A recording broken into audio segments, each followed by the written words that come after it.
Please recite Surah Al-Fatiha.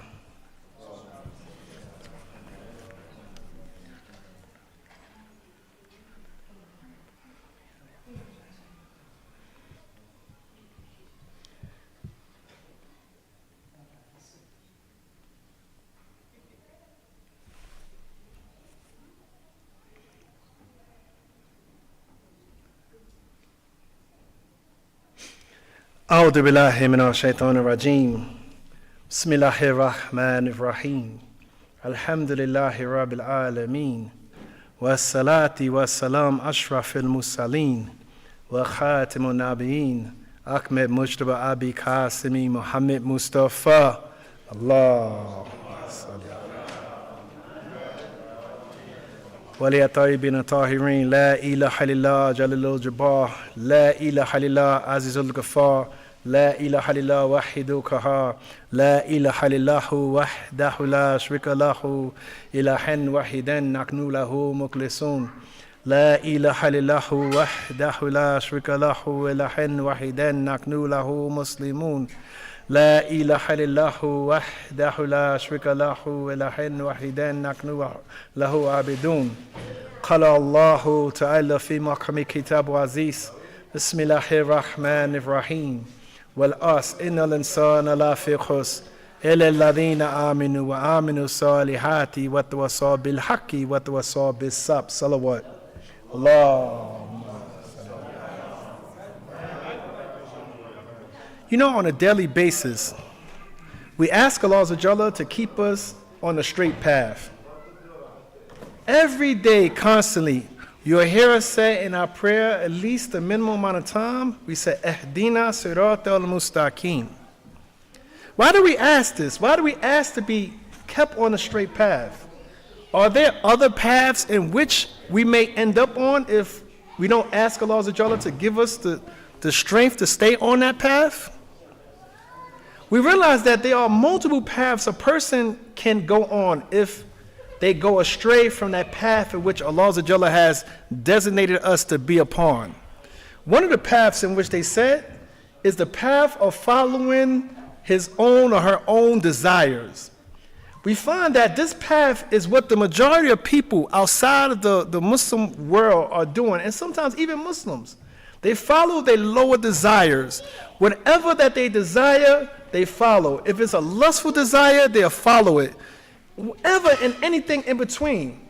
This is what the majority of people, as we stand and we watch the people, is all about how they desire and what they desire.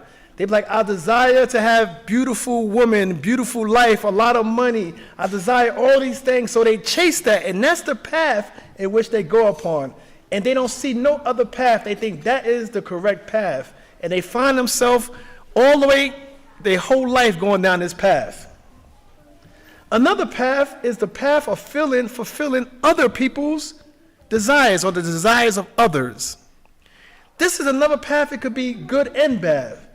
Because if you follow the desires of your believing parents, now this is different, but we're talking about the desires of others that are not good. We follow the desires of our friends that's trying to lead us astray. Those people that's trying to lead us on television into lewd acts. We follow their desires. And because of this, we find ourselves off the path in which Allah Azza wants us to be. The desires are following the path of others' desires. The next one is the path of listening to the whispers of the shaitan. As we spoke before about the shaitan power is to get you off the sirat, to try to make sure that you do not follow the path of Allah Azza and you follow the path of the other paths the Lord desires and desire of others, in the path that's going to lead you to astray. By listening to his whispers, even though we know that the shaitan does not have any power over us, he only has the power of suggestion. But because we follow our own Lord desires, the shaitan, he uses that as like how and attract us towards the desires, like how a bear is attracted to honey. And because of that, we fall victim to the whispers, and then we follow those Lord desires and we lead ourselves astray, even though we might know the truth.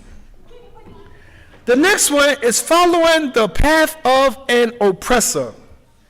We go out and we follow the oppressor to make that oppressor be pleased with us so we can get something out of it. We look forward to get something out of that oppressor. So we follow his desires. Even though we may know that it's wrong. We see it all the time. People agree with the person that's in power. The person that's oppressor, the ruler, the mean ruler, the bad ruler, the corrupt ruler. Regardless of what that ruler says, they say, oh, I agree with him and what he says is the correct way. Even though it may goes against Allah's laws. Even though they may know that it's not even correct, even by their beliefs. Even if they're not even Muslims, even if they're Christians, they even know that what this person is saying as an oppressor goes against what they corely believe. But since they want to get something out of this person, they follow his or her desire as the oppressor, and they go down that route. The next one is the path of one's ancestors and people of the past. We find that Allah, he talks about this. Even though we find that some of our previous people in the past might have been pious people. But we're talking about the people that's not pious. Because we hear that Allah tells about the people to follow their predecessors. And they say even though these people had no knowledge themselves, they still followed them. We're talking about the ones that did not have the knowledge. We're not talking about the ones that had the knowledge, the ones that told us to stay on the path. We're talking about the past, the people that was misguided. They wasn't guided by the light of Allah, Rasulullah, and Ahl Bayt, but the ones that was ignorant, and we followed them. Those type of ancestors, as we find in some cultures, you may find that ancestors may have been idol worshippers. They might have been something like that was far away from Allah's religion. We're told not to follow that path. That is not the path in which we are told to follow. But the path in which we are told to follow, and the path in which we ask Allah every day, multiple times in our prayer, is the path of Allah. And that is the sixth path, that path of Allah. The one where we say, Ehdina siratal mustaqim, that path, that straight path, that we ask Allah, we plead to Allah, please do not let us go astray from that path. Do not veer to the right or veer to the left, but be straightforward on that path to righteousness, that path towards Allah, that path of goodness, not that path of others, the path that will lead you to the hellfire, but this path of Allah will lead you to paradise, to lead you to bliss, to somewhere that is beautiful, a comfortable grave, not a tight squeezed grave, but a beautiful place for how Allah has explained those who stay on that path. So man is liable to deviate from the right path with each step that he takes as he is walking along the path of guidance. So he should rely on Allah and ask him to keep him firm on the straight path. Because we have so many obstacles on the straight path that will take us away, we have to always ask Allah to give us strength to not pay attention to those and not veer away from that path.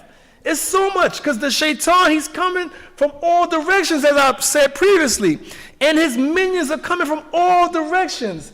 And sometimes our friends with the shaitanic attitudes, the shaitanic attributes are trying to lure us away from these things. So we have to constantly say, oh Allah, please give me the strength. Keep me on this path. I do not want to veer off of this path, because it's possible that we can end up off this path if we are not careful what we are doing.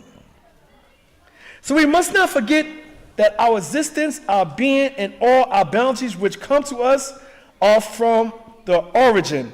All creatures, including the human beings, resemble an electric lamp. How do we mean that we resemble an electric lamp? Think about it.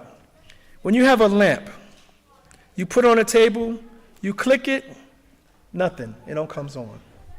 Until you plug that lamp into the electrical socket.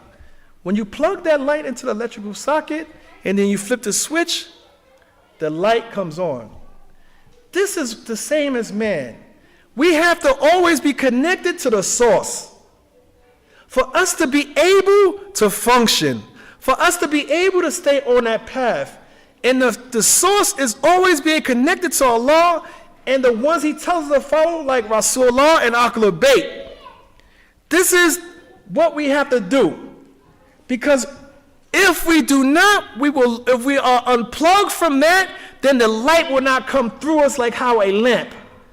As long as you have that lamp connected to the source, the light or the electricity will flow through the wires all the way up to the conductor. When you click the light, it will come on and that light will shine. But once you take that away, the light is no more. And that's what happens. We constantly ask Allah to keep us on that path so we can continue to have that electric flow through us, so we have that light to be able to guide us through the path of guidance, to keep us on that sirat al-mustaqim, that straight and narrow path.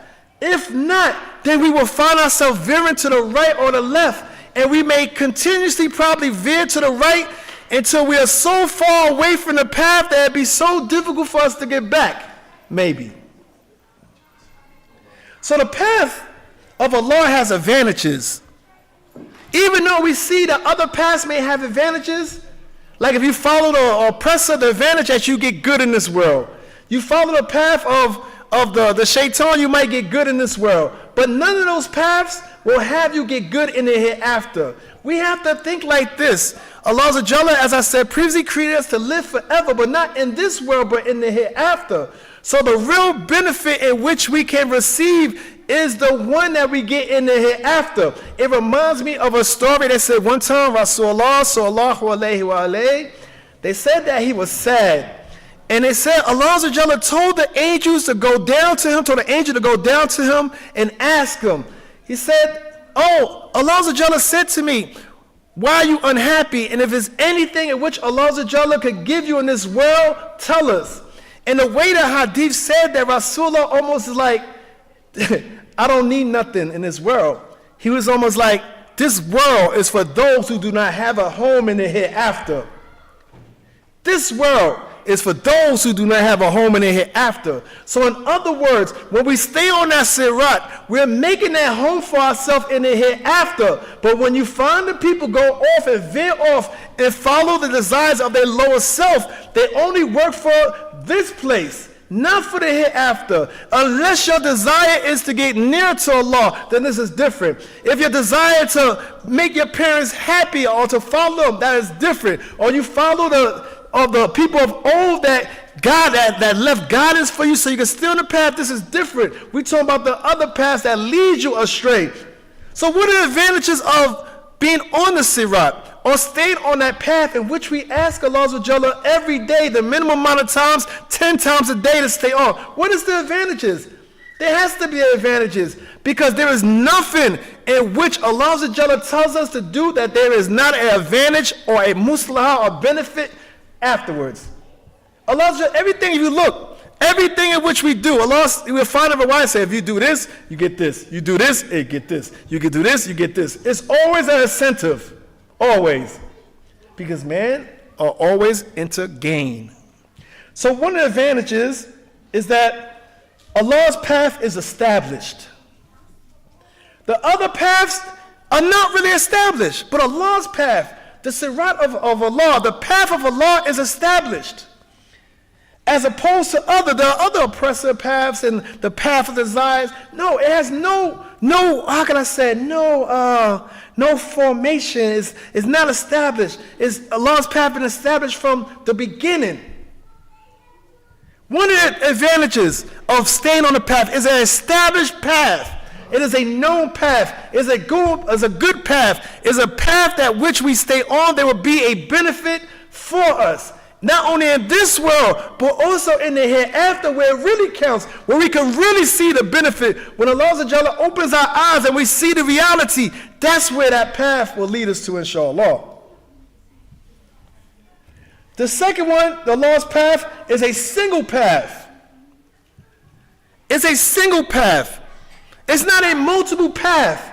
As we see, the path of desire depends on each and every person that has the path of desire, and the path of desires, and this path, and the path of the oppressors, and the path of the ancient, and the path of this, and the path of that. There are many paths, many different ways, many different turns, but the path of Allah is one. It's one singular path. It's one singular path. Not only is it established, it's one path. This is right, it's one. It's a straight and narrow path. It does not veer off. But what happened is that we veer off, but that path is singular. The third thing is the followers of Allah's path reach a level of certainty while they travel amongst it. SubhanAllah. We notice this. We may have started out with Zan or Shak, and as time goes on the path of Allah, we have yaqeen. We get certainty as we go along the path of Allah. And this is so true. When you hear about people that follow the other paths, they're so unstable that they go from certainty to doubt, to not sure, to back to certainty, to doubt, to not sure, to doubt, to sure. It's so much back and forth.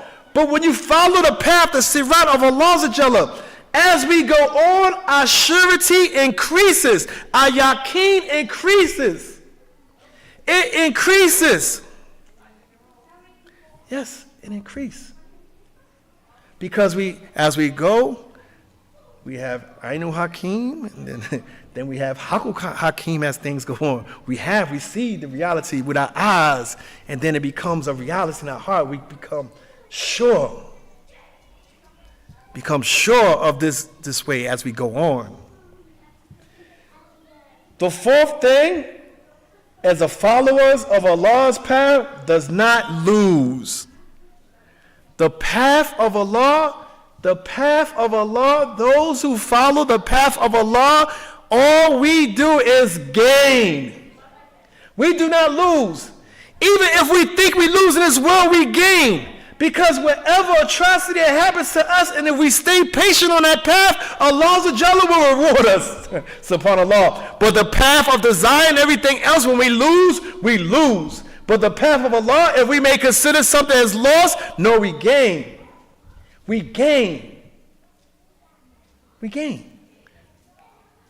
We gain through patience. We gain through patience. We gain through loss. We gain through everything Allah gives us benefit in all this.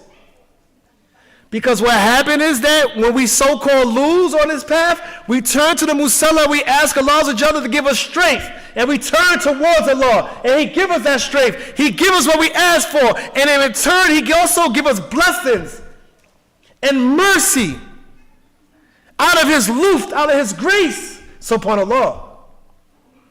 But those other paths are always lost. Always. We find that Allah, He says in the Quran, He says, surely Allah is my Lord and your Lord, therefore serve Him. This is the right path. To serve, He is my Lord, your Lord. So serve Him. This is the right path. This is a proven path. Allah's path is the proven path, whereas other paths are not. This is our Lord. Allah, He created us to serve and worship Him, and then He gives us guidance. Just think, right? When we look at the other paths, right? The other paths, there's no guidance, there are no formalities, there's nothing towards that. There's no one to tell you how to go down that. Allah, He tells you He got the path. Then what He do, He sent out prophets, nabis, and vicegerents onto this earth to make sure that you have the correct guidance and the correct knowledge to go down that path. In other words, He gives us instructions how to stay on that path. But whereas the other paths, there's no instructions. There's no one to tell us how to stay on that path. And if there is people to tell us to stay on that same path, you have contradictory amongst the people on how to be on that path. One person said this way, one person said that way. But Allah's religion with His prophets, they tell you, no, this path is this way. And as long as you worship Allah and you follow what Allah has said, His commandments, and you follow His prophets, and you follow these things, you will be okay. SubhanAllah. Imam Jafar Sadiq alayhi salam, he was explaining regarding like the meaning of the path or the sirat. He said, it is the way to the inner knowledge of Allah, the ma'rifah, the inner knowledge of Allah. He said, this is the way to the inner knowledge of Allah. And there are actually two paths. Now, this may contradict you, but it's not two paths. It's really one. Let's go. One of this path, he said, one is in the world and the other is in the hereafter. Now we know that considered the sirat on this world. It said, he who acknowledged him, he said, now, as for the path in this world's life, it is the imam who one is obliged to obey. In other words, they said the path, the sirat in this world is the imam following Ahlul Bayt. They are the sirat in this world. That is the path. For us to hold firm to the path and follow Ahlul Bayt in this world. That's the path. And then he goes on, and he who acknowledges him in this world and follows his guidance will be able to successfully cross the path of the hereafter, the sirat, which is a bridge outstretching over the fire. So they say, if you follow the sirat, the Ahlul Bayt in this world, you'll be able to go across that sirat that's hang over that fire. We'll find that some people will walk right through that sirat like it's nothing. Some people will crawl, but whatever it is, we must follow the sirat in this world, which is Ahlul Bayt, because those are the ones that point us towards the source, and the source is Allah Jalla, and after his source is Rasulullah. They keep us on that path. They make sure that we do not veer to the right or veer to the left or follow our desires or follow the oppressor or follow the ancient people that was not guided. No, they're the ones that make it sure through their guidance they keep us focused on that route, that straight route, that narrow right. So when we make it to the paradise, inshallah, and we follow across that thin wire sirat above that fire, we'll be able to rush across it. Inshallah. Inshallah. You know, on the subject of sirat, the hereafter, it was Ayatollah Shahid Daskalib Shirazi. He said something in his book, Ma'ad, his book which called Resurrection, Ma'ad. And he said, I had to write this one down because I definitely would not remember this one. So he said, the literal meaning of sirat is path, the literal meaning. Those people who have remained on the right path, that is, who had not deviated from the right way of truth, who has not deviated from the right way of truth. Honesty and righteousness will, in the hereafter too, pass securely and safely on the path over hell. The path over hell. Some of them will cross the bridge as swift as lightning. We know how fast lightning is, quick. Some like mountain men, and some falling and rising. Briefly speaking, they will cross that bridge in the same way in which they crossed the path of their lives in this world. The same way you have crossed this path in this world. How did we cross this path in this world will determine how we will cross that path in the hereafter. It all determines on what we do here. That's how we're going to cross in the hereafter. So it's narrated from Prophet Messenger of Allah, sallallahu alayhi wa alayhi.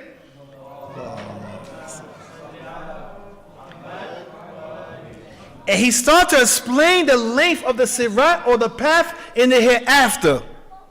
He started to explain, he said the length of the sirat is equal to traveling 3,000 years.